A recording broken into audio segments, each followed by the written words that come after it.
What's up all, welcome back again to our channel All Things With Us, and welcome back again for another amazing video.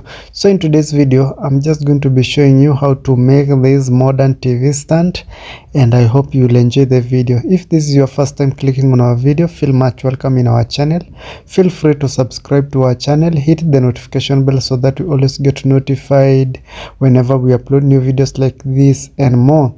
In this channel we normally do transformation videos, DIY videos, makeover videos, and a lot of interesting videos that you might like. So you can visit our channel and see more of our content. And if this is your second time or you are a returning subscriber, kindly consider liking the video, comment on it, tell me what you think, and I really appreciate your continued support. Thank you for always coming back, watching our videos, liking them and commenting on them. I really do appreciate your continued support. So for this TV stand, this was an order that we were given by a client. So we are just going to be making this design according to the desire our client wanted. The size was 5 feet long and the height was around 2 feet high.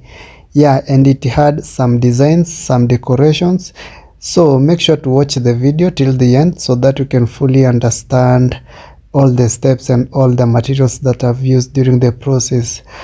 For the main frame, I used these plain MDF boards, as you can see, and I did use screws and drilling guns.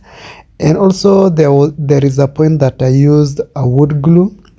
I'm just telling you the materials that I did use during the process. So I did also use the wood glue.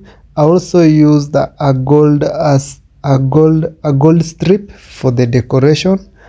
And yeah, basically those are the materials that I did use during the process. Anyway, if you want to know more about this build, kindly comment down below and I'll get back to you. If you want to know anything that you haven't understood, comment and I will answer you. Anyway, watch the video till the end. Don't forget to comment on it, tell me what you think, share with your friends and family, and I will see you in my next videos.